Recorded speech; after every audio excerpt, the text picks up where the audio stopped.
శుక్లాంబరధరం విష్ణుం శశివర్ణం చతుర్భుజం ప్రసన్నవదనం ధ్యాయేత్ సర్వవిఘ్నోపశాంతయేత్. గురుర్బ్రహ్మా గురుర్విష్ణుః గురుర్దేవో మహేశ్వరః.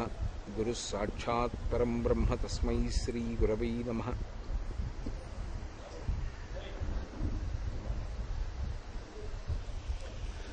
వ్యాసాయ విష్ణురూపాయ వ్యాసరూపాయ విష్ణవే నమో వై బ్రహ్మనిధయే వాసిష్ఠాయ నమో నమః.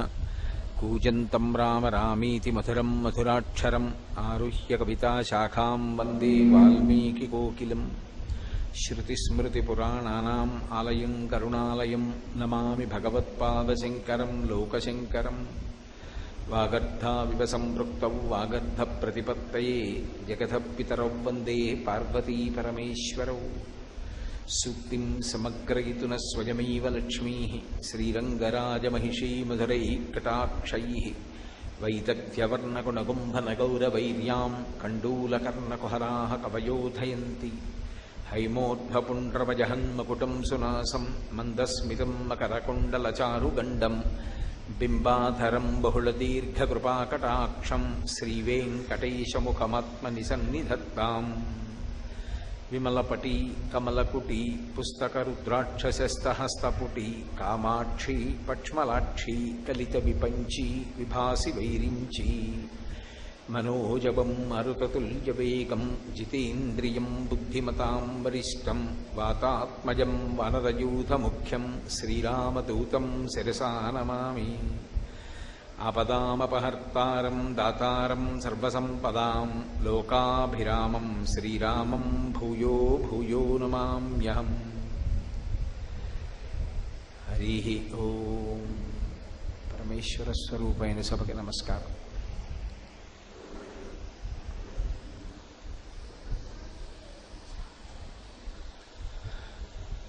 వరలక్ష్మీ వ్రతకల్పం పాటించేటప్పుడు చారుమతి ఏ విధంగా పూజ చెయ్యాలి అనేటటువంటి విషయాన్ని ఆమె యొక్క గుణముల చేత ప్రీతి పొందినటువంటి వరలక్ష్మీదేవి ఆమె యొక్క స్వప్నమునందు సాక్షాత్కరించి ఆ కల్పాన్నంతటినీ కూడా బోధ చేసినటువంటి విధం గురించి నేను ప్రస్తావన చేస్తున్నాను.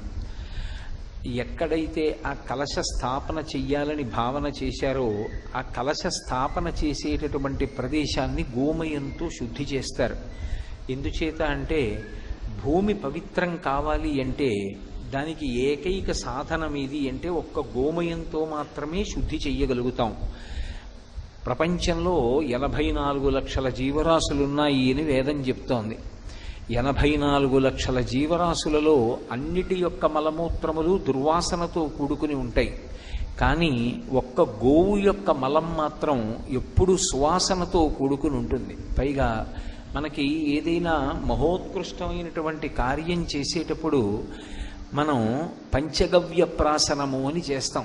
పంచగవ్య ప్రాసనము అంటే ఆవు నుంచి స్రవించేటటువంటి 5 పదార్థములు.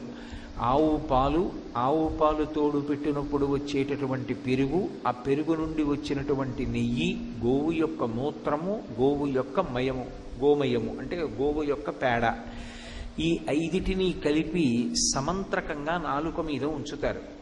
అది మింగినంత మాత్రం చేత పాపములనబడేటటువంటి ఇంధనమునకు అగ్నిహోత్రంలా పనిచేసి లోపల ఉన్నటువంటి సమస్త పాపరాశి ధ్వంసం అవుతుంది అని. ఆ పాపరాశి ధ్వంసమైనటువంటి కారణం చేత ఉత్తమమైనటువంటి కర్మ చెయ్యడానికి కావలసినటువంటి అధికారాన్ని యజమాని పొందుతాడు. ఆవు నుండి స్రవించేటటువంటి పదార్థాలకి అంత శక్తి ఉంది. గోవుని పశువుగా భావన చెయ్యరు. గోవు సాక్షాత్ పరదేవతా స్వరూపం. అటువంటి పరదేవతా స్వరూపమైనటువంటి ఆ గోవు నుండి స్రవించేటటువంటి అన్ని పదార్థములు పరమ పవిత్రములే. ఆ గోమయంతో మొట్టమొదట ఎక్కడ కలశ స్థాపన చెయ్యాలనుకుంటున్నారో అక్కడ అలకాలి. అలా అలికితే తప్ప ఆ ప్రాంతమునందు ఎక్కడ కలశ స్థాపన చెయ్యాలని సంకల్పం చేశారో అక్కడ అసలు ఆ కలశలోకి దేవతాశక్తి ఆవాహన అయ్యేటటువంటి అవకాశం ఉండదు. అందుకని గోమయంతో భూశుద్ధి చేసి దాని మీద నూతన వస్త్రాన్ని పరుస్తారు. మనకి వేదంలో వస్త్రం గురించి చాలా విశేషంగా మాట్లాడతారు. అంచు లేనటువంటి బట్ట కట్టకూడదు, అంచు ఉన్నటువంటి బట్ట మాత్రమే కట్టుకోవాలి. ఎప్పుడైనా స్నానం చేసిన తరువాతైనా సరే ఒంటి మించి స్నానం చేసిన బట్టని కిందకి విడిచిపెట్టినప్పుడు దాన్ని కాలుతో పైకెత్తడం కానీ, విడిచిపెట్టిన బట్ట అయినా సరే దాన్ని పాదంతో తన్నడం కానీ చెయ్యకూడదు. ఎందుచేతనంటే దేవతలందరూ కూడా వస్త్రాన్ని ఆవహించి ఉంటారు. వేదంలో ఈ వస్త్రము యొక్క నిర్మాణ విధానము, ఆ వస్త్రమును దేవతలు ఎలా ఆవహించి ఉంటారు అన్న మాట గురించి మాట్లాడతారు. అందుకే వస్త్రానికి అంత ప్రత్యేకత. అంచు ఉన్నటువంటి బట్ట ఎవరికైనా ఇస్తే వారు 10 కాలాలు బ్రతికుండాలి అని కోరుకున్నట్టు, అలాగే ఎవరు ఇచ్చాడో ఆయన కూడా 10 కాలాలు బ్రతికుండాలి అని సంకల్పం జరిగినట్లు. అందుకే వస్త్రం ఇచ్చేటప్పుడు, బట్టలు పెట్టేటప్పుడు సాధారణంగా అంచు లేనటువంటి బట్టలు పెట్టరు, అంచు ఉన్న బట్ట ఇస్తారు. అంచు ఉన్న బట్ట అంటే పంచెల చాపు. వస్త్రద్వయం, ఎప్పుడూ కూడా ఒక్క వస్త్రాన్ని ఇవ్వకూడదు, 2 బట్టలు ఇవ్వాలి. అసలు యథాశాస్త్రంగా మాట్లాడాలి అంటే ఇంటికొచ్చినటువంటి ఒక సువాసినికి ఇచ్చేటప్పుడు కూడా 2 రవికల బట్టలు ఇవ్వాలి, కానీ ఒక బట్ట లేదు శాస్త్రంలో. వస్త్రద్వయం, 2 వస్త్రములను ఇస్తారు. కాబట్టి ఆ వస్త్రం ఇచ్చేటప్పుడు పురుషుడైతే ఎడంభుజం మీద ఉత్తరీయం ఉండాలి. ఉత్తరీయం లేకుండా ఇవ్వకూడదు, ఉత్తరీయం లేకుండా పుచ్చుకోకూడదు. ఉత్తరీయానికి అంత ప్రశస్తి ఉంది. అందుకే ఆ వస్త్రాన్ని, నూతన వస్త్రాన్ని తీసుకొచ్చి భూమి మీద పరుస్తారు. ఆ పరిచినప్పుడు అది అంచు కలిగినటువంటి బట్ట అయి ఉండాలి. అందుకే కొత్త తువ్వాలు అని రాస్తూ ఉంటారు ఆ పూజ చేయించేటప్పుడు. ఆ కొత్త తువ్వాలు తీసుకొచ్చి భూమి మీద వేసి దాని మీద తండుల రాశిని పోస్తారు. తండుల రాశి అంటే ఓషధీ రాశి. దానికి ఒక శక్తి ఉంటుంది. అది భగవంతుని యొక్క కిరణ స్పర్శ చేత, అంటే చంద్రకిరణ స్పర్శ చేత, సూర్యకిరణ స్పర్శ చేత అది ఓషధీతత్వాన్ని నింపుకుంటుంది. అటువంటి తండుల రాశిని, అంటే బియ్యాన్ని పోసి దాని మీద కలశాన్ని స్థాపన చేస్తారు.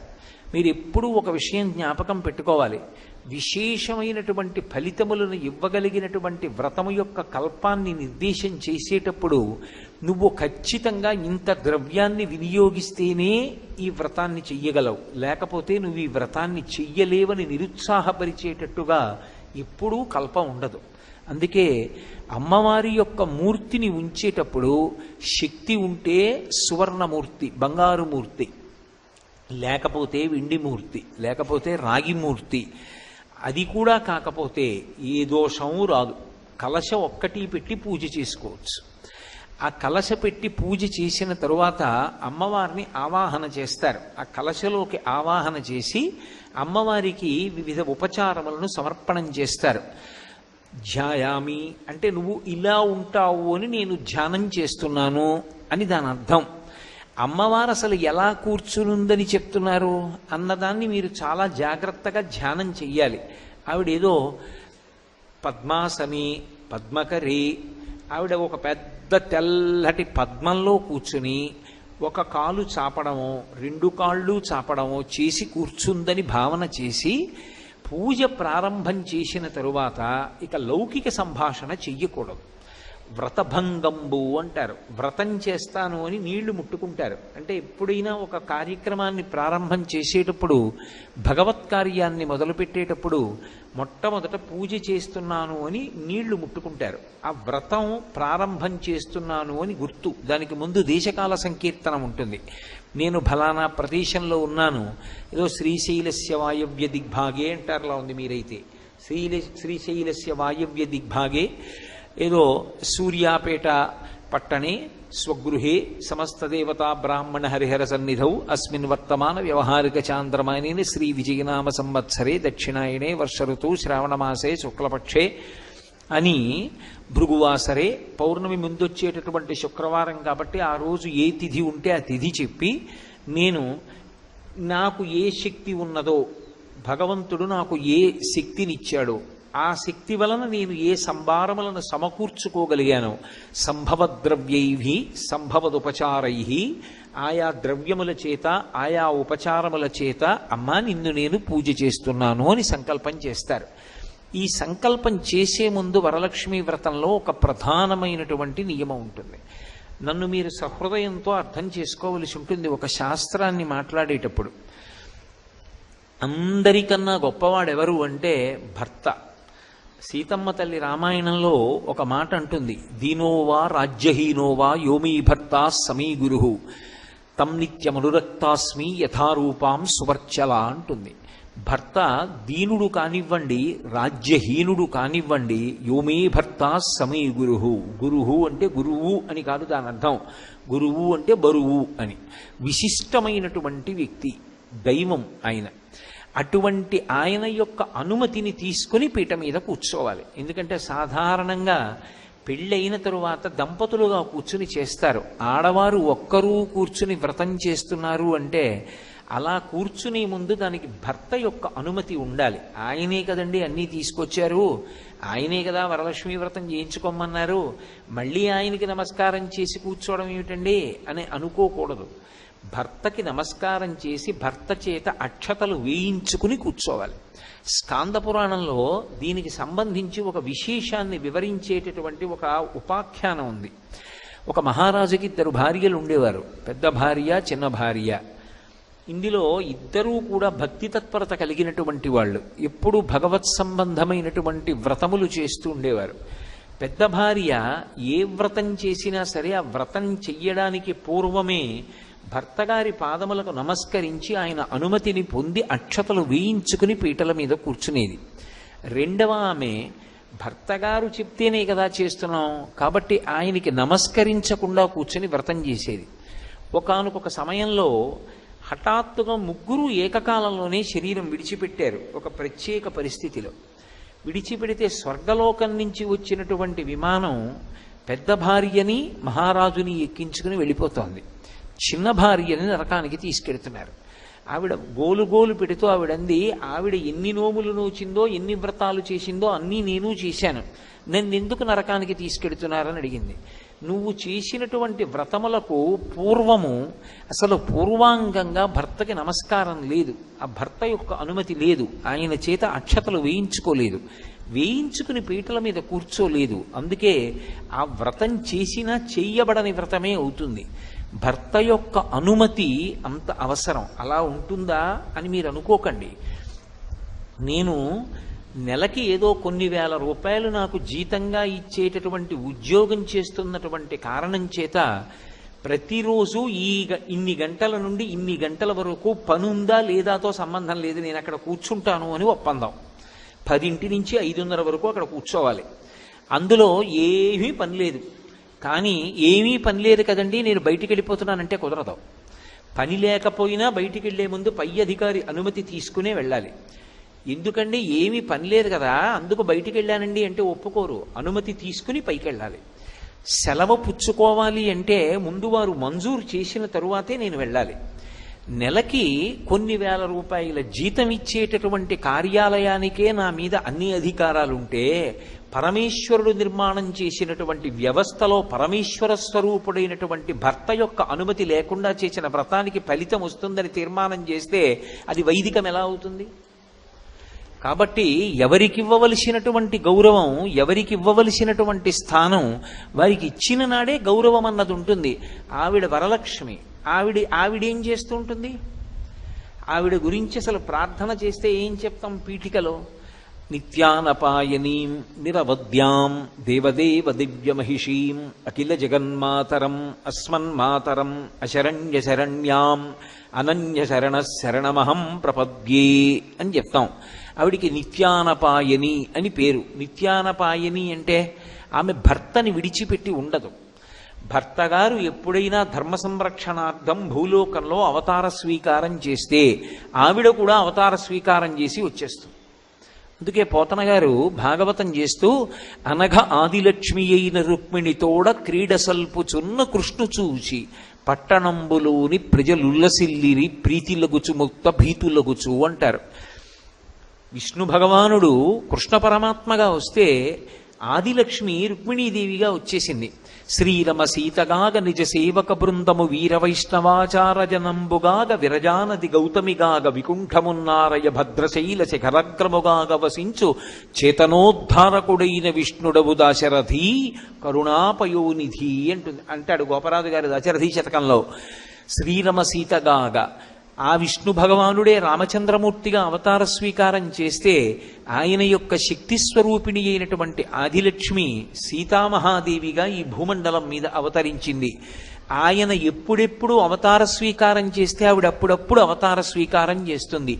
ఆవిడ ఏం చేస్తూ ఉంటుంది భర్త దగ్గర అంటే, ఆవిడ ఎప్పుడూ చేసేది ఏది అంటే భర్త పాద సంవాహనం చేస్తూ ఉంటుంది, భర్త యొక్క పాదములు పడుతూ ఉంటుంది. అందుకే మనకి భాగవతంలో నవవిధ భక్తులు అని ఉన్నాయి. శ్రవణం, కీర్తనం, విష్ణోః స్మరణం, పాదసేవనం, అర్చనం, వందనం, దాస్యం, సఖ్యం, ఆత్మనివేదనం అని 9 రకాల భక్తులు. అంటే ఏ మార్గం ఒక్క మార్గాన్ని పట్టుకున్నా పరమేశ్వరుణ్ణే చేరుతారు. 9 మార్గాల్లోనూ వెళ్ళవలసిన అవసరం ఉండదు. ఇందులో ఒక్కొక్క మార్గాన్ని పట్టుకుని ఒక్కొక్కడు పరమేశ్వరుణ్ణి చేరిపోయాడు. శ్రవణం వినడం, పరీక్షిన్ మహారాజు గారు భాగవతాన్ని శ్రద్ధగా విన్నందుకు గాను పరమేశ్వరుణ్ణి చేరిపోయాడు. కీర్తనం, పరవశించి భగవత్కథ చెప్పినందుకు శుకమహర్షి భగవంతుణ్ణి చేరిపోయారు. శ్రవణం, కీర్తనం, విష్ణోః స్మరణం, ఎప్పుడూ భగవంతుణ్ణి తలుచుకోవడం ప్రహ్లాదుడు. ఏది చేస్తున్నా భగవంతుణ్ణి తలుచుకుని భగవంతుణ్ణి చేరిపోయాడు. కాబట్టి శ్రవణం, కీర్తనం, విష్ణోః స్మరణం, పాదసేవనం, ఎప్పుడూ భగవంతుడి కాళ్ళొత్తడం అంటే లక్ష్మీదేవి. అర్చనం పృథుమహారాజు, వందనం అక్రూరుడు, దాస్యం హనుమ, సఖ్యం అర్జునుడు, ఆత్మనివేదనం బలిచక్రవర్తి. 9 భక్తులకి 9 మంది ఉదాహరణలు. అందులో లక్ష్మీదేవి ఎప్పుడు చూడండి ఆదిశేషుడి మీద శ్రీ మహావిష్ణువు పడుకుని ఉంటారు. ఆవిడెక్కడ ఉంటుంది? పక్కన పడుకుని కనపడదు, ఆయన పాదములెత్తుతూ కనపడుతుంది. ఆఖరికి మనం వెంకటేశ్వర స్వామి వారి సుప్రభాతం చెప్పినా కూడా ప్రపత్తి అని చెప్తాం. సుప్రభాతం అయిపోయాక ప్రపత్తిలో ఒక మాట అంటాం, లక్ష్మీ మహీత ధనురూప నిజానుభావ నీలాది దివ్య మహిషీక రపల్లవానాం ఆరుణ్య సంక్రమణత కిల సాంద్ర రాగౌ శ్రీ వెంకటేశ చరణౌ శరణం ప్రపద్యే అంటాం. స్వామి నీ యొక్క కాళ్ళు నల్లగా నీలమేఘశ్యాముడు కనుక నీరు పట్టిన మబ్బులో ఉంటాయి. నీ పాదములు అలా చాపి ఉంటే నా తల్లి లక్ష్మీదేవి నీ పాదములు ఒత్తుతూ ఉంటుంది. అప్పుడు ఆవిడ 2 చేతులతో ఒత్తడం ఇష్టం లేక నీ 2 కాళ్ళు ఒత్తడం కోసమని ఆ తల్లే నీలాది దివ్య మహిషీక రపల్లవానాం, ఆమెయే నీలాదేవి, ఆమెయే భూదేవి, ఆమె శ్రీదేవిగా మారిపోయి ఆయన పాదములు ఒత్తుతూ ఉంటుంది. ఒత్తుతున్నప్పుడు అసలే కోమలంగా ఎర్ర తామర పూలలా ఉంటాయేమో, స్వామి పాదములను ఇలా ఒత్తుతున్నప్పుడు గట్టిగా నొక్కబడినటువంటి ఆ వేళ్ల మధ్యలోంచి ఎర్రటి కాంతులు పైకొచ్చి నల్లటి మబ్బులో ఉన్న స్వామి పాదముల మీద పడుతుంటే నీలతోజద మధ్యస్థ విద్యుల్లేకే భువాస్వర అన్నట్టు నల్లటి మబ్బు మీద సౌదామిని ఒక మెరుపు తీగ వస్తే ఎలా ఉంటుందో అప్పుడు ఆ పాదములు అలా ఉంటాయి. శ్రీ వెంకటేశ చరణౌ శరణం ప్రపద్యే, అటువంటి నీ శ్రీచరణములను నేను శరణు చేస్తున్నాను అంటారు. అంటే శ్రీ మహావిష్ణువు ఎప్పుడూ లక్ష్మీదేవిని నా కాళ్ళ దగ్గర కూర్చుని కాళ్ళొత్తుతుండు అంటాడనుకుంటున్నారా మీరు? కాదు, ఆయన ఎప్పుడూ ఆ మాట చెప్పడు.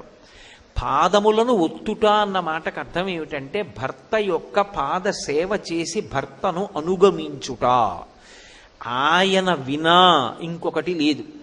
ఆయన కీర్తి కన్నా నాకు జీవితంలో ఇంకొకటి అక్కరలేదు. ఆయన సంతోషము నా సంతోషము, నాకు సంతోషమయ్యది ఆయనకు ఒకవేళ అపఖ్యాతి కారణమైతే నాకు అక్కర్లేదు.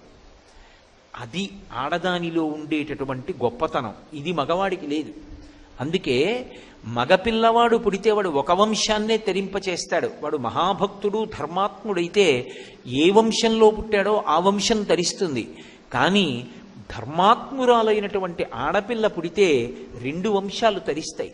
ఏ ఇంట పుట్టిందో ఆ పుట్టినింటి వంశం తరిస్తుంది, ఏ ఇల్లు మెట్టిందో ఆ వంశం తరిస్తుంది. ఒక్క సీతమ్మ తల్లి పుట్టినందుకు ఇక్ష్వాకు వంశం విదేహ వంశం కూడా తరించాయి. ఎప్పుడూ భర్త యొక్క కీర్తి గురించి ఆలోచిస్తుంది. అలాగే భగవంతుడి గురించి భక్తుడు ఆలోచిస్తాడు. అందుకే భక్తిని నిర్వచనం చేస్తూ శంకరాచార్యులు వారు శివానంద లహరిలో అంకోలం నిజ బీజ సంతటరయస్కాంతోఫలం సూచిక సాధ్వీ నైజ విభం లతాక్షితిరుహం సింధు సరిద్వల్లభం ప్రాప్నోతీహ యథా తథా పశుపతే పాదారవిందద్వయం చేతో వృత్తి రూపేత్య తిష్టతి సదా సా భక్తిరిత్యుచ్యతే అంటారు. సాధ్వి నైజ విభం, సాధ్వి పతివ్రత అయినటువంటి స్త్రీ ఎప్పుడూ భర్త యొక్క సౌఖ్యము గురించి, కీర్తి గురించి ఆలోచించినట్లు. రామాయణంలో సీతమ్మ ఎంతో కష్టంలో ఉంది. స్వామి హనుమ వచ్చి అన్నారు, ఎందుకమ్మా అంత బెంగ పెట్టుకుంటావు, నా భుజాల మీద కూర్చో, నిన్ను తీసుకెళ్లి ప్రస్రవణ పర్వత శిఖరముల మీద కూర్చున్న రామచంద్రమూర్తి యొక్క పాదార విందముల యందు సమర్పించి నేను ధన్యుడనవుతానన్నారు. ఆవిడంది, నువ్వే ఇంతున్నావా, ఎందుకని? అయినప్పటికీ శరీరాన్ని అంతటినీ కూడా కుంచింపచేసి పిల్లి పిల్లంత అయిపోయి ఉన్నారు. సూర్యే చాస్తం గతే రాత్రౌ దేహం సంక్షిప్య మారుతి వృషదంశకమాత్రసన్ బభూవ అద్భుత దర్శన. పిల్లి పిల్లంత ఉన్నారు. నీకో ఇంత భుజమా, దాని మీద నేను కూర్చోనా, నువ్వు నన్ను సముద్రం దాటించి తీసుకెడతావా, కోతి బుద్ధి బయట పెట్టావయా అంది. అమ్మా నా రూపింతే అనుకుంటున్నావా, చూడు నేనేమిటో అని ఒక్కసారి పైకి లేచారు. మేరు పర్వతం యొక్క శిఖరాలు ఎలా ఉంటాయో అలా పెరిగిపోయి, కాల్చిన పెనం ఎలా ఉంటుందో అటువంటి దవడలతోటి దంస్ట్రలతోటి లేచి నిలబడ్డారు. మేరుమందర సంకాశౌ బభౌ దీప్తానల ప్రభ అగ్రతవ్యవతస్తేచ సీతాయా వనరోత్తమ. ఆవిడంది, నువ్వు ఎంత బలవంతుడవైనా కావచ్చు, ఎంత పెద్ద రూపమైనా కావచ్చు, నేను మాత్రం నిన్ను ముట్టుకుని నీ భుజం మీద కూర్చోను. ఎందుకో తెలుసా? భర్తుభక్తిం పురస్కృత్య రామదన్యస్య వానర న స్పృశామి శరీరంతో పుంసో వానర పుంగవ. భర్తయందు కలిగినటువంటి అపారమైనటువంటి భక్తి చేత నా భర్త రామచంద్రమూర్తిని ముట్టుకుంటాను తప్ప నువ్వు ఎంత నాకు కొడుకు లాంటి వాడివైనా పరపురుషుణ్ణి నేను స్పృశించను. కాబట్టి నేను నీ భుజాల మీద కూర్చోను. కానీ నువ్వు వెళ్ళి నా క్షేమవార్త చెప్పి రామచంద్రమూర్తిని తీసుకునిరా. రాముడు యుద్ధంలో ఈ లంకనంతటినీ నాశనం చేస్తాడు. అప్పుడు మళ్ళీ నేను రాముడితో కలిసి లంకాపట్టణానికి ఎడతానంది. ఎందుకని? ఆమె కానీ వెళ్ళిపోయింది అనుకోండి హనుమతోటి, రామచంద్రమూర్తి లక్ష్మణస్వామి లేనప్పుడు రావణాసురుడు అపహరించి తెచ్చాడు, రావణాసురుడు లేనప్పుడు హనుమ అపహరించి తీసుకెళ్లి రాముడికి ఇచ్చేశారు సీతమ్మని. రాముని యొక్క పరాక్రమం, రాముని యొక్క పౌరుషం ఎలా ప్రకాశిస్తాయి? వాడు దొంగతనంగా ఎత్తుకొచ్చి కానీ పౌరుషవంతుడైనటువంటి రామచంద్రమూర్తి యొక్క భుజములు తాండవం చేసి ఆయన యొక్క కోదండ విద్యా పారంగత్వం పైకొచ్చి దాని వలన లంకాపట్టణం అంతా నశించిన తరువాత రాముడితో కలిసి వెడితేనే రాముని యొక్క కీర్తి ప్రతిష్టలు నిలబడతాయి. అంత కష్టంలో ఉన్న రాముని యొక్క కీర్తికి కళంకం వస్తుందని నేను రాను నీతో అంది సీతమ్మ. మరి రావణుడు నిన్ను పట్టుకుని అపహరించి తెచ్చినప్పుడు ముట్టుకున్నాడు కదమ్మా, అప్పుడు నాకు స్పృహ లేదు, వాడు తెస్తే నా దోషం కాదు, ఇప్పుడు స్పృహలో ఉన్నాను, నేను ముట్టుకోను. ఆయన అన్నాడు. ఈ మాట విని స్వామి హనుమ తెల్లపోయి అన్నారు, అమ్మా ఎవరంటారు ఈ మాట లోకంలో? ఎవరనరు. ఇంత కష్టంలో ఉన్న దాని దగ్గరికి వస్తే వెంటనే తీసుకెళ్ళవయ్యా అంటారు. అద్భుతం అమ్మా, నీకు తప్ప అన్యులకు చెల్లది ఈ మాట అంటారు.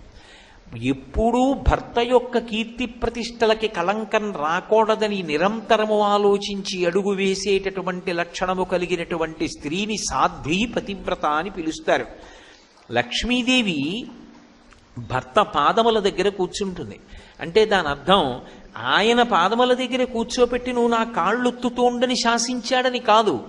భర్త దైవము అని భావించి ఆవిడ పాద సంవాహనం చేస్తుంది. ఆవిడ కాళ్ళ దగ్గర కూర్చుంది, ఆయన ఎక్కడ పెట్టుకున్నాడు? ఆయన కాళ్ళ దగ్గర కూర్చోబెట్టుకోలేదు, గుండెల్లో పెట్టుకున్నాడు. అంటే ఏమిటి దాని అర్థం? కన్యాదానం చేసేటప్పుడు లక్ష్మిగా కన్యాదానం చేస్తారు, అల్లుణ్ణి నారాయణుడిగా చూస్తారు. అమ్మా నువ్వు ఆయనని అనుగమించు, నువ్వు ఏ స్థానాన్ని పొందాలో తెలుసా? ఆయన గుండెల్లోకి చేరిపోవాలి. ఆయన ఎక్కడిచ్చాడు స్థానం? లక్ష్మీం క్షీరసముద్రరాజతనయాం శ్రీరంగధామేశ్వరీం దాసీభూత సమస్త దేవ వనితాం లోకైక దీపాంకురాం అని పిలుస్తాం. ఆ తల్లికిచ్చిన స్థానం వక్షస్థలం. అందుకే కదా ఇప్పటికీ పద్మావతీదేవి మీద స్తోత్రం చేస్తే ఈశానాం జగతోస్య వెంకటపతేర్విష్ణోహ పరాం ప్రేయసీం తద్వక్షస్థల నిత్యవాసరచికాం తక్షాంతి సంవర్ధినీం పద్మాలంకృత పాణిపల్లవ యుగాం పద్మాసనస్తాం శ్రియం వాత్సల్యాదిగుణోజ్వలాం భగవతీం వందే జగన్మాతరం అంటాం. ఆమె విష్ణువు యొక్క వక్షస్థలమునందు ఉంటుంది. అంటే ఆయన గుండెల్లో స్థానం ఇచ్చాడు, ఆమె ఆయన పాదములను పట్టుకుంది. అంటే ఆయనని అనుగమించిన కారణం చేత ఆమె ఆయన గుండెలలోకి చేరింది. ఒక్కొక్క వస్తువు వేరొక వస్తువులో కలవవలసినటువంటి విధానం ఉంటుంది. అంతేకాని నా అంత దాన్ని నేను, ఆయనంతటి వాడు ఆయన అండి అంటే ఆ దాంపత్యానికి అర్థం ఎక్కడుంటుంది నాకు చెప్పండి. దంపతులంటే ఇద్దరు కాదు, అందుకే అసలు ఇద్దరి మధ్యలోంచి కూడా వెళ్ళరు, వాళ్ళు ఒకరే. శారీరకంగా పైకి ఇద్దరుగా కనపడుతున్నా దంపతులు తత్వతః ఒక్కరుగానే పరిగణింపబడతారు. అసలు వాళ్ళిద్దరి యొక్క ఆధ్యాత్మిక అభివృద్ధి కూడా ఒకళ్ళ మీద ఒకళ్ళది అలా ఆధారపడి ఉంటుంది. భార్య కానీ వెళ్ళిపోయిందా శరీరం విడిచిపెట్టి, అంతే ఇక భర్తకి పుణ్యం చేసుకునే ద్వారాలన్నీ మూసుకుపోతాయి. ఎందుచేత అంటే భార్య కానీ వెళ్ళిపోతే తన కడుపున పుట్టినటువంటి ఆడపిల్లని కన్యాదానం చేయడానికి పీటల మీద కూర్చునే అధికారం కూడా ఇక పురుషుడికి ఉండదు. యజ్ఞయాగాది క్రతువులు చేసుకోకూడదు. ఎడం భుజం మించి ఉత్తరీయం ఉండడానికి వీల్లేదు, కుడి భుజం మీదే ఉత్తరీయం వేసుకోవాలి. అంటే నేను భార్యాహీనుడను అని చెప్పినట్టు. భార్యాహీనుడు కనుక ఆయనని మంగళప్రదంగా భావన చేసి పీటల మీద కూర్చోపెట్టారు. భార్య లేనటువంటి పురుషుడికి ఉత్తమమైనటువంటి కర్మలు చేసేటటువంటి అధికారం ఉండదు. పరమ పవిత్రమైనటువంటి సభలో వరలక్ష్మీదేవి యొక్క అనుగ్రహం చేత అందరూ పసుపు కుంకాలతో పిల్లపాపలతో సుఖంగా ఉండాలని కోరుకుని చెప్తున్నటువంటి సభలో రెండవ మాట నేను అసలు మాట్లాడను. కాబట్టి భార్యాభర్తలు అంటే వాళ్ళిద్దరూ కలిసి జీవితంలో తరించడానికి కూడా ఒకళ్ళ మీద ఒకళ్ళు అంత ఆధారపడతారు. అందుకే సనాతన ధర్మంలో భార్యకి కామపత్ని అన్న పేరు లేదు, ఆమె ధర్మపత్ని. ధర్మానుష్ఠానమునందు ఉపకరణంగా భర్తకి పక్కన బాసటగా నిలబడుతుంది. అందుకే ధర్మపత్ని అనేటటువంటి గౌరవస్థానం ఇచ్చారు తప్ప ఏదో ఈసడింపుతోనూ సామాన్యంగానూ భోగపరాయణత్వంతోనూ కూడుకున్నటువంటి పేర్లతో అసలు భార్యని పిలవలేదు శాస్త్రంలో. అంత సమున్నతమైనటువంటి స్థానం ఇచ్చారు. కాబట్టి భర్త యొక్క పాదములను పట్టి భర్త యొక్క అడుగుజాడలలో నడిచి భర్తని అనువర్తించినటువంటి స్త్రీ ఏ స్థానాన్ని పొందుతుంది అంటే భర్త గుండెల్లోకి చేరిపోతుంది. అందుకే అమ్మవారికి ఒక పేరు లలితా సహస్రనామ స్తోత్రంలో స్వాధీనవల్లభ అని. స్వాధీనవల్లభ అన్న నామానికి బాహ్యార్థం ఒకటే చూశారనుకోండి, చాలా పెళుసుగా ఉంటుంది. స్వాధీనవల్లభ అంటే భర్తని తన చెప్పు చేతలలో పెట్టుకున్నది, ఆమెకు ఆయన స్వాధీనమై ఉన్నాడు. అంటే ఆయన ఏం చెయ్యాలన్నా ఆవిడ వంక చూస్తాడు, ఆవిడ ఇలా అంటే చేస్తాడు, అంటే ఊరుకుంటాడు. అంటే అంత గుప్పెట్లో పెట్టుకున్నది అని. అంత గుప్పెట్లో పెట్టుకున్నది పతివ్రత ఎలా అవుతుంది? స్వాధీనవల్లభ అంటే ఆమె భయపెట్టో మీరు కానీ నాకు చెప్పకుండా ఏదైనా పని చేస్తే నేను మిమ్మల్ని ఇంత వేధించేస్తానో వశం చేసుకున్నది కాదు. అసలు భర్తని అంతగా అనుగమించిన కారణం చేత ఏమైపోయిందంటే ఆయనకి ఆమె వద్దన్న మాట అనదు, కానీ ఎప్పుడైనా ఏదైనా ఒక కార్యం చెయ్యాలి అంటే అసలు ఆమెకి చెప్పకుండా చేయడు. ఆయన అంత అలవాటైపోయింది. అలవాటైపోయి ఏ పని చేస్తున్నా ఇలా చేస్తున్నాను ఆయ్ అంటాడు. ఆమెకి చెప్పకుండా చేసేసినా ఆవిడేమందో, కానీ అయ్యో పిచ్చిదానికి చెప్పలేదే, దానికి చెప్పి చేస్తే ఎంత సంతోషపడిపోతుందో ఎంత ఆనందపడిపోతుందో దానికి చెప్తానంటాడు. అంటే ఆమె ఆయన మనసుని గెలుచుకుంది. దేని చేత? అనువర్తించడం చేత. మహాభారతంలో ద్రౌపదీదేవి సత్యభామకి ఇదే చెప్తుంది. బలవంతంగానో మందు పెట్టో మాకు పెట్టో నేను వశం చేసుకోలేదు పాండవుల్ని, అనువర్తించి నేను వాళ్ళ యొక్క మనసులు గెలుచుకున్నానని చెప్పింది. కాబట్టి మనకి శాస్త్రంలో భర్తకి ఉండేటటువంటి స్థానాన్ని అంత గౌరవించింది. ఏదైనా ఒక పని చేసే ముందు మన బుద్ధికి నచ్చినటువంటి దాన్ని ప్రమాణంగా చేసి చెయ్యకూడదు. శాస్త్రాన్ని ప్రమాణంగా చేసుకుని ఏ కార్యమైనా చెయ్యాలి. తస్మాత్ శాస్త్రం ప్రమాణంతే కార్యాకార్య వ్యవస్థితౌ. ఒక పని చెయ్యాలన్నా, ఒక పని ఇలా చెయ్యకూడదన్నా దానికి ఏది ప్రమాణము అంటే శాస్త్రం ఒక్కటే ప్రమాణము. ఈ పని ఇలా చెయ్యవద్దు, శాస్త్రం ప్రమాణం. ఈ పని ఇలా చెయ్యండి, శాస్త్రం ప్రమాణం. శాస్త్రంతో నాకు సంబంధం లేదు, నిన్ను ఉద్ధరించేవాడు లేడు. కాబట్టి భర్తకి నమస్కరించి పీటల మీద కూర్చుని దేశకాల సంకీర్తనం చేసి పరమభక్తితో అమ్మవారి యొక్క ఉపచారముల యందు దృష్టి పెట్టి చెయ్యాలి. ఉపచారములను చేసేటప్పుడు ఏదో నేను పూజ చేస్తున్నాను అని చెయ్యడం కాదు. ఆ చేసేటప్పుడు మనసులో భావన ఉండాలి. మీరు ఎప్పుడూ ఒకటి గుర్తుపెట్టుకోండి, ఒక పూజ చేస్తున్నప్పుడు ఒక ఉపచారం చెప్తాం, ఆ ఉపచారం పూర్తయింది అని ఎప్పుడు శాస్త్రంలో తీసుకుంటారంటే 3 ఏకీకృతమైతేనే ఆ ఉపచారములు పూర్తయ్యాయి అని చెప్తారు. ఏ 3 ఒకటి అవ్వాలి అంటే నోటితో చెప్తున్నటువంటిది ఏదో దాన్ని చెయ్యాలి, అంటే కర్మేంద్రియం చెయ్యాలి. నోటితో చెప్పినది చెయ్యి చేస్తుండాలి, నోటితో చెప్పి చెయ్యి చేస్తున్న దాన్ని మనసు చూస్తూ ఉండాలి. ఈ 3 ఏకీకృతమయ్యాయనుకోండి, అప్పుడు వ్రతం చేస్తున్నాడు అని చెప్తారు. నేను మీకు ఒక ఉదాహరణ చెప్తే మీరు బాగా పట్టుకుంటారు. అమ్మవారికి స్నానం సమర్పయామి అంటాం. స్నానం సమర్పయామి అనేటటువంటి ఉపచారం యథార్థానికి ఎక్కడా కూడా సంపూర్ణంగా చేయడం అనేటటువంటిది ఉండదు. మనం ఏదో ఆ కలశలో వేసినటువంటి పువ్వుతోటో ఆకుతోటో కొద్దిగా నీళ్లు తీసి చల్లుతాం అంతే. నేను స్నానం చేశాను అనుకోండి, నేను మీ ఇంటికి వచ్చాను అనుకోండి, అమ్మా సంధ్యావందనం చేసుకోవాలి, స్నానం చేస్తానమ్మా అని అనుకోండి. అయ్యా వెళ్ళండి స్నానం గదిలోకి, స్నానం చెయ్యండి అని ఓ గ్లాస్తో నీళ్ళు అక్కడ పెట్టి అందులో పువ్వు పెట్టారు అనుకోండి. అదేమమ్మా గ్లాసులో నీళ్లు పెట్టి పువ్వు పెట్టారు, స్నానం చేయాలన్నాను కదా అంటే, మీరు పొద్దున్న పూజ చేసేటప్పుడు ఆపోహిష్టామయో భవస్థాన ఊర్జేదధాతన అంటూ చల్లలేదా? మీరు అలాగే చల్లుకోండి, స్నానానికి చాలదా? ఈశ్వరుడికి సరిపోయింది, మీకెందుకు సరిపోదు? ఆయనకన్నా పెద్దవారా? చల్లుకోండి అన్నారు అనుకోండి, అది కుతర్కం అవుతుంది, వితండవాదన అవుతుంది, అది పొసగదు. ఎందుచేత అంటే ఉపచారము మనసు చేత భావింపబడాలి. స్నానము నేను చేస్తే బాహ్య శౌచము కొరకు, అది మనసు చేత భావిస్తే బాహ్య శౌచం రాదు. అమ్మవారి విషయంలో మీరు మనస్సుతో భావన చెయ్యాలి. ఎలా భావన చెయ్యాలి? శంకరాచార్యులు వారు కనకధారా స్తోత్రం చేస్తూ నేర్పుతారు మనకి. దిగ్గస్తిభిక్ కనక కుంభ ముఖావ సృష్ట స్వర్వాహినీ విమలచారు జలప్లుతాంగీం ప్రాతర్నమామి జగతాం జననీమశేష లోకాధినాథ గృహిణీం అమృతాబ్ధిపుత్రీం అంటారు. ఆ దిగ్గజములు ఆకాశగంగా జలాలను తమ యొక్క బంగారు కలశలతో పట్టి తీసుకొచ్చి లక్ష్మీదేవికి 2 వైపులా నిలబడి ఆ బంగారు కలశలని పైకెత్తి మందాకినీ జలాలు పోస్తే ఆమె కట్టుకున్నటువంటి తెల్లటి బట్ట తడిసిపోతుంది.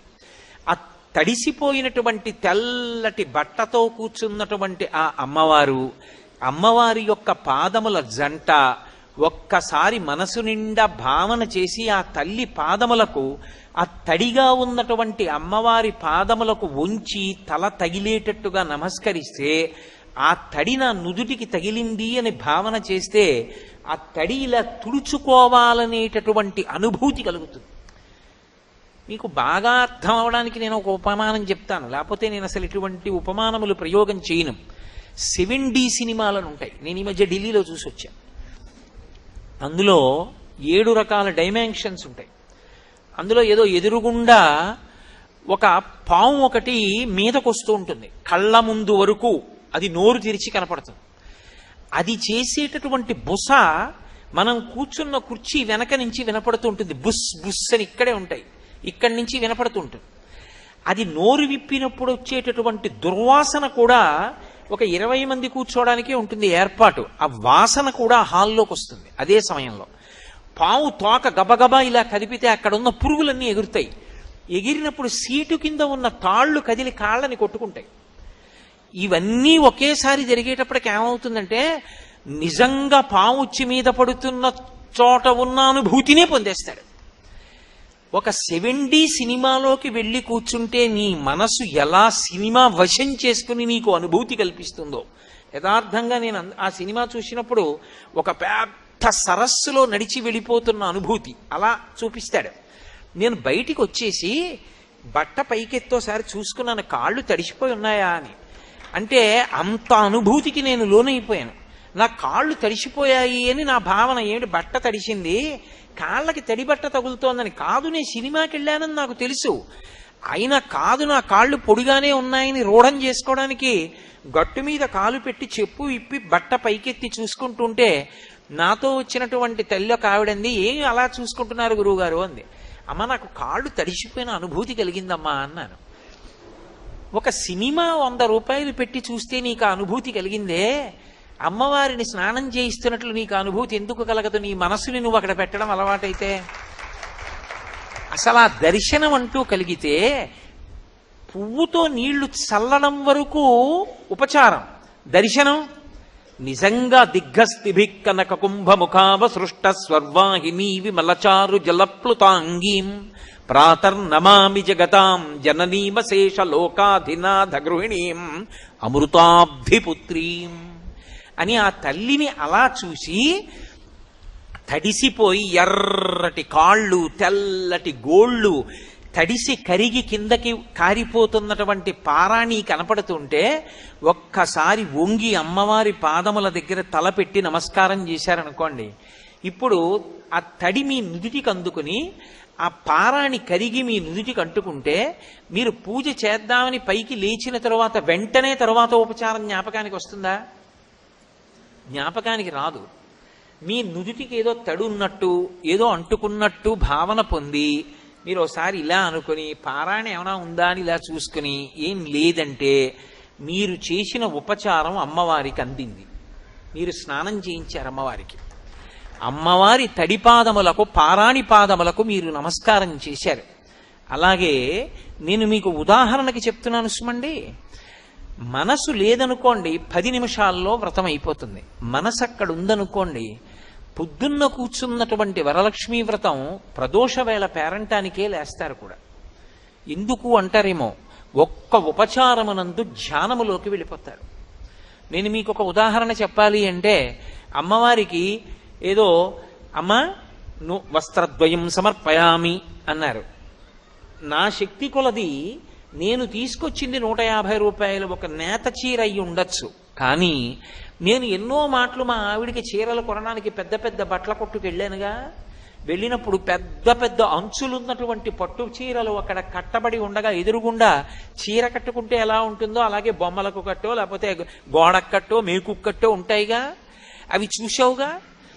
ఇంటికి వచ్చి నువ్వు మంచి సంపంగి రంగు, సింహాచల సంపంగి, పసుపు ఎరుపు కలిసినటువంటి సంపంగి రంగు చీరకి నా చేతులు ఇలా 3 సార్లు పెడితే ఉన్నంత ఎర్రటి అంచున్నటువంటి చీర అమ్మకిస్తే అమ్మ ఆ చీర కట్టుకుని వచ్చి కూర్చుని, ఎరా నాన్న నీకు సంతోషమేనా, నువ్వు ఇచ్చిన చీర కట్టుకున్నానరా, ఎంత బాగుందో అని అమ్మవారంటే నువ్వు మనస్సులో భావన చేత ఇచ్చిన చీర ఏదో అది ఆవిడకి అందుతుంది.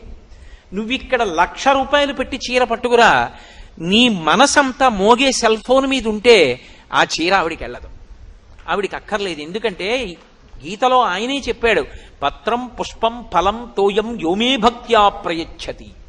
నాకు భక్తితో ఇచ్చింది పుచ్చుకుంటాను తప్ప భక్తి లేకుండా ఇచ్చింది పుచ్చుకోవడానికి అది నీదా? నేనిచ్చింది నాదే ఆ చీర. నువ్వు కొని నాకు ఇవ్వగలుగుతున్నావంటే కొనడానికి కావలసిన శక్తిని నీ ఎందు ప్రచోదనం చేసిన వాడిని నేను ఏదో ఒక విభూతిని నీ ఎందు పెట్టాను కాబట్టి నీకు నెలకు 50,000 వస్తున్నాయి కాబట్టి ఆ చీర కొన్నావు. ఆ విభూతిని వెనక్కి తీస్తే ఎవడుంచుకుంటాడు దీన్ని ఉద్యోగంలో? కాబట్టి ఆ శక్తి నాది. కానీ నేను అడిగేది ప్రేమతో భక్తితో ఇస్తావా? అందుకే దళమైన పుష్పమైనను ఫలమైనను సలిలమైన బాజని భక్తిని కొలచిన జనులు అర్పించిన ఎలమిన్ రుచిరాన్నముగా ఎనుభుజింతున్నంటాడు కుచేలోపాఖ్యానంలో. భక్తితో ఇస్తే చాలయా, అది ఆక పండ నీరా నాకు అక్కర్లేదు, తినేస్తానన్నాడు. అందుకే ఆ భక్తితో ఉపచార సమర్పణం చేశారనుకోండి, చేసినప్పుడు ప్రతి ఉపచారం దగ్గర కూడా మనసుని ఏకీకృతం చెయ్యాలి. చేతిని తేవడం కష్టం, ఉపచారానికి ద్రవ్యాన్ని అక్కడ పెట్టడం చాలా తేలిక, కానీ చేతిని ఉపయోగించడం తేలిక, మనసుని తేవడం చాలా కష్టం. ఎందుకో తెలుసా? మనస్సుకి అపారమైనటువంటి బలం ఒకటి ఉంటుంది, అది కర్మేంద్రియములను యాంత్రీకరిస్తుంది, దానికి ఆ శక్తి ఉంది. యాంత్రీకరించుట అన్న మాటకు అర్థం ఏమిటంటే, చూడండి, కొత్తగా సైకిల్ నేర్చుకుంటున్నాడు అనుకోండి ఒక పిల్లాడు, మీరు వెళ్ళి ఒరే నాన్న అని పిలిచారు, ఇప్పుడు మాట్లాడకండి పడిపోతాను నన్ను, వాడు జాగ్రత్తగా తొక్కుతాడు ఆ హ్యాండిల్ బార్ పట్టుకుని. వాడికి బాగా అలవాటు అయిపోయింది అనుకోండి, వాడిని మనం పిలవడం కాదు, వాడే వెళ్ళిపోతాం, మాయగారు బాగున్నారా అని ఓ చేత్తో ఇలా చూపించి మరీ వెళ్ళిపోతూ ఉంటాడు. ఒరే ఒరే జాగ్రత్త జాగ్రత్త అన్నీ చెప్పాలి వాడికి. వాడికి సైకిల్ తొక్కడం వచ్చేసిన తర్వాత ఒక చేత్తో పట్టుకు తొక్కేసినట్టే మనసు ఏం చేస్తుందంటే యాంత్రీకరిస్తుంది. లక్ష్మీ అష్టోత్తరం చదువు అన్నారనుకోండి, పుష్పహి పూజయామి అంటారు అని మొదలు పెట్టారనుకోండి, మొదలు పెట్టగానే ప్రకృత్యై నమః వికృత్యై నమః అన్నారనుకోండి, అంతే నీకు వచ్చుగా అలా చెప్పు. నువ్వు ఏం చేస్తావంటే చామంతి పూలు ఉన్నాయి కదా తీసివేస్తుంది. మరి అదేం చేస్తుంది? తత్కాల్లో టికెట్ దొరుకుతుందంటావా? ఒకవేళ తత్కాల టికెట్ దొరకకపోతే బస్సులు లేవు కనుక ఎలా వెళ్ళాలి కాకినాడ? ఏ ప్రత్యామ్నాయం పట్టుకోవాలి? విమానంలో వెడదామంటే టికెట్ ఒక్కొక్కటి 10,000 ఉంటే ఇప్పుడు ఎక్కడ తేను నేను 20,000? ఎవరినో అడిగితే ఏం బాగుంటుంది? ఏం చెయ్యాలి? ఈలోగా అయిపోతుంది లక్ష్మీష్టోత్తరం. టికెట్ మాట దేవుడు ఎరుగు. అప్పుడు అడుగుతుంది, మళ్ళీ చెయ్యి అంటుంది, అయిపోయిందిగా ఏం చేయమంటావు అంటుంది. అప్పుడు వెనక్కి వస్తుంది, ఓ అయిపోయిందా, ధూపమాఘ్రాపయామి, నీకు వచ్చుగా అగరత్తు దీపంలో పెట్టి చూపించు. అందుకని ఇప్పుడు మళ్ళీ ఏం చేస్తే బాగుంటుంది? కారులో వెళ్ళిపోతే మళ్ళీ ఇది అయ్యే లోపల ఇది తీసి ఇలా. మీరు ఏమనుకోకండి, ఒక మాట చెప్తాను. నేను ఏదైనా వాసన మీకు చూపిస్తాను, మంచి వాసన అని చెప్పి ఓ పువ్వు పట్టుకొచ్చి ఎంత మంచి పరిమళమోనండి పువ్వు అన్నాను అనుకోండి, ఏదేది అన్నారు అనుకోండి, నేను మీ దగ్గరికి వచ్చి ఇలా అన్నాను అనుకోండి, బుద్ధి ఉందా లేదా, ఏడు ఇలా తిప్పితే ఏడు ముక్కు దగ్గరికి పట్టరా అంటారా అనరా? ధూపానికి తిప్పడం ఎందుకండి ఇలాగా? పైగా నిప్పు నెరుసులన్నీ పడిపోయేంత వరకు వెలిగించేసి ఇలా బోర్లా పెట్టి అప్పుడు దాన్ని ఇలా ఇలా ఊపేసి ఆరిపోయిన తర్వాత ఇలా తిప్పేసి ఆ నెరుసులన్నీ ఆయన బట్టల మీద పడిపోతుంటే ఆయన దులుపుకు లేచి వెళ్ళిపోడు. నీ దిక్కుమాలిన పూజ, నువ్వు ఎవడు పుచ్చుకుంటాడు రా ఇదని? ఎందుకు ఆ పూజ? అసలు భావనేది ఆవిడ మహాలక్ష్మి, ఆవిడ కూర్చుంది, నేను ధూపం ఇస్తున్నాను ఆవిడికి. కాబట్టి ఎక్కువ అగ్నిహోత్రం లేకుండా ఒక్కసారి ముక్కు దిగ్గిలు ఇలా పెట్టి తీసేస్తే అది పొగ, అదేం పుస్తకం కాదు అక్కడే ఉండిపోవడానికి, అది అలా ముందుకు వెడుతుంది కాబట్టి వాసన వస్తుంది. నా ముక్కులో పెట్టక్కర్లేదు అగరత్తో, ఇలా ముక్కు దగ్గర పెట్టి తీసేస్తే చాలా పొగ వాసన తెలుస్తుంది. ఎందుకు ఇలా తిప్పడం అంటే అసలు నీకు మనసు అక్కడ ఉంటే కదా, నీకు మనసు అక్కడ ఉంటే ఏది ఎలా చెయ్యాలో అలా చేస్తావు. మనసు లేకపోతే నా ఇష్టం, ధూపానికి చుట్టూ తిప్పడం. ఎందుక చుట్టూ తిప్పడం అంటే ఏమో ఆయనకి తెలియదు, ఎవడో తిప్పాడు ఈయన తిప్పుతాడు. కాబట్టి త్రికరణములు ఏకీకృతము కావాలి. కనీసంలో కనీసం 16 ఉపచారాలు చేస్తారు షోడశోపచారములని. షోడశోపచారములలో ఒక్క ఉపచారం దగ్గర మనసు నిలబడితే చాలు, ఆవిడ పరమప్రీతి పొందుతారు. చాలా చోట్ల మీరు గమనించండి, శుద్ధ ఆచమనీయం సమర్పయామి అంటారు. ఎన్ని మాటలు ఇస్తారు? తమలపాకుతో తీసి ఇలా అంటారు, అంతే అయిపోయింది ఆచమనీయం. నేనైతే అలా పుచ్చుకుంటానా? ఓం కేశవాయ స్వాహ ఆగుతానా గుటకేసే వరకు? ఓం నారాయణాయ స్వాహ గుటకేసే వరకు ఆగుతానా? ఓం మాధవాయ స్వాహ మళ్ళీ గుటకేసే వరకు ఆగుతానా? నాకైతే 3 మాటలు, లక్ష్మీదేవికి అయితే ఒక్క మాటనా? అదేమిటి? అదేం సిద్ధాంతం? ఆచమనీయం అంటే ఎవరికైనా 3 మాటలే అయినప్పుడు ఆవిడికి కూడా నువ్వు ఎన్ని మాటలు ఇవ్వాలి? 3 మాటలు ఇవ్వాలి. 3 మాటలు ఇచ్చినప్పుడు ఆవిడ గుటకెయ్యాలా? ఆవిడే చెయ్యిలా పట్టాలా? నువ్వు ఆ చేతిలో నీళ్లు పోస్తే ఆవిడ ఇలా పెట్టుకుని తాగాలా? అసలు శుద్ధ ఆచమనీయం సమర్పయామి, ఆచమనీయానంతరం స్నానం సమర్పయామి, ఏం పుచ్చుకుంటుంది ఆవిడ 3 మాటలు? అసలు ఏది ఒకదాని మీద వచ్చి వరద పడిపోయినట్టు పడిపోతుంటే. మనసు ఉంటే మనసు భావన ఎందు చూస్తుంది, మూర్తి అక్కడే ఉంటుంది, కదలదు. మనసు కదలికలు చూస్తుంది. అమ్మవారు ఇలా చేయి చాపిందనుకోండి, 5 వేళ్లకి ఉంగరాలతో చేతులకు ఆవిడ పెట్టుకున్నటువంటి రత్న కంకణములు కదులుతాయి. కదిలినప్పుడు ఆవిడ చెయ్యిలా కదిపితే కణ కణ కణ కణ ధనులు వస్తాయి. భాగవతంలో పోతన గారు అనుభవింపచేస్తారు. అక్రూరుడు నారాయణ దర్శనం పొందుతాడు. పొందినప్పుడు కదలిన బాహు పద క్రమంబున రమముసూపెడి నూపు రములవాణి అంటారు. భగవంతుడు కాళ్ళు తీసి ఇలా పాదపీఠం మీద పెట్టాడనుకోండి, పాదయోహో పాద్యం సమర్పయామి అని నేను పాదముల మీద నీళ్లు పొయ్యాలంటే ఆయన ఇలా పెట్టాలా వద్దా? పాదపీఠం మీద ఆయన కాళ్ళు ఎత్తి పెట్టినప్పుడు ఆయన పాద మంజీరముల యొక్క ధ్వనులు వినపడతాయి. అవి వినపడాలంటే ఆ భక్తి ఉన్నవాడికైతే వినపడతాయి.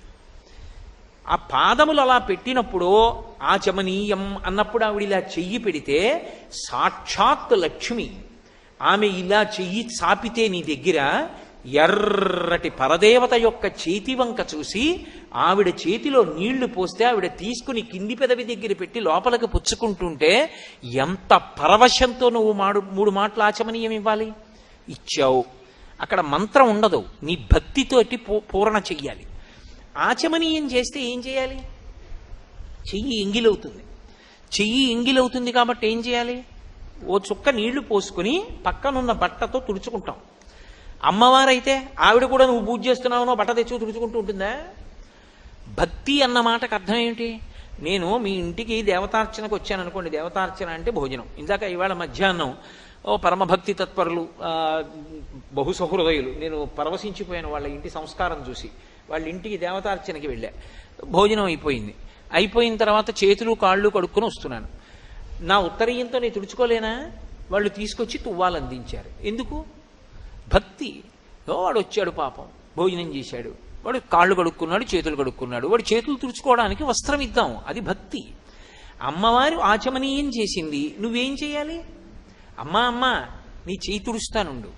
ఉత్తరీయం తీసి అమ్మవారి చేతిని తుడిచేటప్పుడు అమ్మ ఇలా చేయి పెట్టింది అనుకోండి, ఆ చేతి కింద నీ ఎడం చేయి పెట్టి నీ కుడి చేత్తో అమ్మవారి అరిచెయ్యి తుడుస్తున్నావు అనుకో, మెత్తటి అమ్మవారి చేతిని తుడుస్తున్నప్పుడు నీకు ఎంత అనుభూతి కలిగి రోమాంచితమవుతుంది.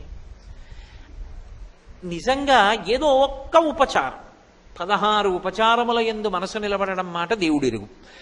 ఒక్క ఉపచారమునందైనా మనసు నిలబడాలి కదా. 108 నామాలతో పూజ చేస్తున్నప్పుడు నువ్వు చేస్తున్నటువంటి పూజలో పువ్వు వెళ్ళి అమ్మవారి పాదాల మీద పడడం నీకు కనపడాలి కదా. అధాంగ పూజ చేసేటప్పుడు ఎదురుగుండా కలశ ఉంది, మూర్తి చాలా చిన్నది ఉంటుంది, ఒకవేళ పెట్టినా ఒక్కొక్కచో రూపు ఉంటుంది అంతే, బంగారు రూపు గుండ్రంగా ఉండి దాని మీద లక్ష్మి ముద్ర ఉంటుందంతే. మరి అధాంగ పూజలా? అధాంగ పూజ అంటే పాదముల దగ్గర నుంచి తల వరకు చేస్తారు. చేసినప్పుడు పాదవు పూజయామి, గుల్భౌ పూజయామి, ఏదో జానుని పూజయామి, ఊరూం పూజయామి, కటిం పూజయామి, నాభిం పూజయామి, ఉదరం పూజయామి, స్తనౌ పూజయామి, ఏదో చుబుకం పూజయామి, లేదా స్కందౌ పూజయామి, అలాగే ఓష్ఠే పూజయామి, నాసికాం పూజయామి, నేత్రే పూజయామి. అమ్మవారి కళ్ళ మీద కూడా పువ్వు వేయాలి. నువ్వు ఇలా కూర్చుని వేస్తావా కంటి మీదకు పువ్వు? కంటికి తగలకుండా లేచి నిలబడి కనుబొమ మించి పువ్వు వదిలేస్తావు. అలా అమ్మవారి బాహుం పూజయామి, అమ్మవారి చేతుల మీద పువ్వు లేచావు. ఇప్పుడు ఇది ఎలా చేస్తావు? అక్కడ ఉందా అవన్నీ అవకాశం ఉందా చేయడానికి? కాదు. నీకు బ్రహ్మస్థానంలో ఉన్నటువంటి ఆయన నామాలు చెప్తుంటే నీ మనసు చూడాలి. పళ్ళెం ఇలా పట్టుకొని పువ్వు వేస్తుంటే పాదౌ పూజయామి అన్నాననుకోండి, పారాణి పెట్టినటువంటి అమ్మవారి యొక్క శ్రీపాదముల మీద నువ్వు వేసినటువంటి చామంతి పువ్వు వెళ్ళి పడిందని, అమ్మవారి యొక్క చీలమండ మీద పడిందని, మోకాలు మీద పడిందని, నడుం మీద పడిందని, కడుపు మీద పడిందని, బొడ్డు మీద పడిందని, అమ్మవారి వక్షస్థలం మీద పడిందని, త్రివళులు 3 రేఖలు కలిగినటువంటి కంఠం మీద పడిందని, గడ్డం మీద పడిందని, పెదవుల మీద పడిందని, ముక్కు మీద పడిందని, అమ్మో అమ్మ కంటి మీద దెబ్బ తగులుతుందని లేచి నిలబడి కనుబొమ మించి వేశావని, చెవుల మీద వేశావని, ఆఖరణ సర్వాణ్యంగాని పూజయామి, తల మీద పువ్వులేశాక అన్ని అంగముల మీద పూజ ఎలా చేస్తావు? అంటే బుట్టలోంచి ఇన్ని చామంతి పూలు ఇలా దగ్గరికి నొక్కి 2 చేతులతో పైకెత్తి తలమించి వదిలేశావు. ఇప్పుడు ఆ పువ్వులన్నీ వడివడిగా కింద పడిపోతున్నాయి. పడిపోతున్నప్పుడు అమ్మవారి తల, అమ్మవారి జుత్తు, అమ్మవారి కబరీబంధంలో ఉన్న పువ్వు, అమ్మవారి నుదుటికున్న బొట్టు, అమ్మవారి చెవులకున్న కర్ణాభరణాలు, అమ్మవారి బుగ్గలు, అమ్మవారి కళ్ళు, కనుబొమలు, ముక్కు, ఆ ముక్కుకి మధ్యలోంచి వేలాడుతున్నటువంటి ముత్యంతో ఉన్నటువంటి ఆ బాసర, ఆ కింద ఉన్నటువంటి పెదవులు, ఆ ఎర్రటి అధరం, అమ్మవారి యొక్క గడ్డం, అమ్మవారి యొక్క కంఠం, దాని మీద 3 రేఖలు, అమ్మవారి వక్షస్థలం, అమ్మవారి యొక్క నడుము, అమ్మవారి కడుపు, అమ్మవారి బొడ్డు, అమ్మవారి తొడలు, అమ్మవారి మోకాళ్ళు, అమ్మవారి పాదాలు, అమ్మవారి చీలమండలు, అమ్మవారి వేళ్లు, అమ్మవారి గోళ్ళు కనబడుతుండగా పువ్వులు ఎంత వేగంగా పడతాయో నీ మనసు అంత వేగంగా పైనుంచి కిందకు వచ్చి పాదాల దగ్గర నిలబడాలి. ఎదురుగుండా మూర్తి లేదు, అథాంగ పూజ యందు నువ్వు అలా చూడడానికి మూర్తి ఉండదు, ఎక్కడా కూడా ఉండదు, దేవాలయం అయితే తప్ప. మరి దేంతో చూస్తావు అథాంగ పూజ? అందుకే అథాంగ పూజ ముందొస్తుంది. ముందు ఎందుకు వస్తుందంటే మనసుని బాగా శిక్షణ చేసి తీసుకొస్తున్నారు చూడ్డాన్ని. బాగా కళ్ళు విప్పి చూడడం ప్రారంభం చేయి ఇక్కడి నుంచి. అలా చూసిన తరువాత మనసు హత్తుకుపోయిన తర్వాత ఇక ఉపచారములు మొదలు పెడతారు. ఆ భక్తి యందు పారవస్యాన్ని పొందుతుంది. అలా ఆ ఉపచారములను చెయ్యలేదనుకోండి, ఏదో మంత్రభాగం గడగడగడగడగడగడ మంత్రం చెయ్యి, ఏదో దొరికిందల్లా చేస్తూ ఉండడం, మధ్య మధ్యలో ఆగమంటూ ఉండడం, ఈ మధ్యలో వదిన ఆ పక్కనుంది ఇలా పట్టరా అంటూ ఉండడం, ఆవిడెవరో ఏదో పట్టుకొస్తూ ఉండడం, పేరుకి పూజ. ఒక్క ఉపచారం సిద్ధంగా ఉండదు. నేను పరమ సహృదయంతో 4 రోజుల ముందు వ్రతకల్పాన్ని చదవండి అని చెప్పడానికి కారణం అది. నిజంగా అందుకే పరమశివుడు ఆ మాట అన్నాడు, వ్రతమస్తి మనోహరం అన్నాడు. అది మనోహరం పార్వతి అన్నాడు. నిజంగా వరలక్ష్మీ వ్రతం చేసుకోవాలని తాపత్రయం ఉంటే ఆ రోజు పొద్దున్న చేసేస్తాను అనకు. 4 రోజుల ముందు చదువు. అసలు ఏమేం కావాలి? దీపం, ఒత్తులు, ఆవు నెయ్యి లేదా నువ్వుల నూనె రాయి, ఓ అగ్గిపెట్టి, అగరవత్తులు వెలిగించడానికి పెట్టుకోవడానికి ఏదో ఒక పరికరం, నీరాజన పరికరం, నైవేద్యం అన్ని టిక్కు పెట్టుకో. మీరొక్క మాట జ్ఞాపకం పెట్టుకోండి, పూజ అన్న మాటకు అర్థం ఏమిటో తెలుసా? మీరు పీటల మీద కూర్చున్న తర్వాత పూజ ప్రారంభం కాదు. పూజ బాగా జరగడానికి మీరు ముందు చేసేటటువంటి సాధన అంతా పూజే. పూజ చేసుకోవాలి తొందరగా. అన్నీ స్నానానికి వెళ్ళాను అనుకోండి, స్నానం పూజ యందు అంతర్భాగం అవుతుంది. నేను తొందరగా తెమలాలి, అందుకు పేపర్ చదవను అన్నాను అనుకోండి, ఇప్పుడు పేపర్ చదవకపోవడం పూజ యందు అంతర్భాగం అవుతుంది. పూజ తర్వాత చేద్దామని పేపర్ చదివాను అనుకోండి, పూజకి భంగం అవుతుంది. అందుకే పూజ చేస్తూ ఏం చెయ్యాలంటే, వ్రతం చేసేటప్పుడు ప్రత్యేకించి ఆవలించకూడదు, తుమ్మకూడదు, దగ్గకూడదు, అన్ని నియమాలు ఉన్నాయి. అలా కానీ చేశారనుకోండి, నీళ్లు ముట్టుకుని వ్రతం చేస్తానని వ్రతభంగం చేశాడని ఖాతాలో వేస్తాడు. పోతన గారు భాగవతం చేస్తూ కాత్యాయని వ్రత ఉపాఖ్యానంలో ఒక మాట అంటారు, వ్రతభంగంబులు మానునట్టి వరదున్ వామాక్షులిక్షించయున్ గత చేలా ప్లవనంబు నేడు వ్రతభంగం వంచు చింతించి పాల తటంజస్త కరాబ్జలై సరస లీలన్ రొక్కిరట్లందరున్ అంటారు. వ్రతముల్ చేయుచు నొక్కమారైన ఆ గోవిందుని స్మరించిన మనం వ్రతం చేసేటప్పుడు ఎక్కడైనా పొరపాటు జరుగుతోందేమో అని ఏం చేయాలంటే, 2 ఉపచారాలు 3 ఉపచారాలు చేశారనుకోండి, ఒకసారి ఆపి మనసుకి వ్యవధానం ఇవ్వాలి మళ్ళీ వెనక్కి రావడానికి. లేకపోతే అది బడలిపోయి తనంత తాను బలవంతంగా పారిపోతుంది.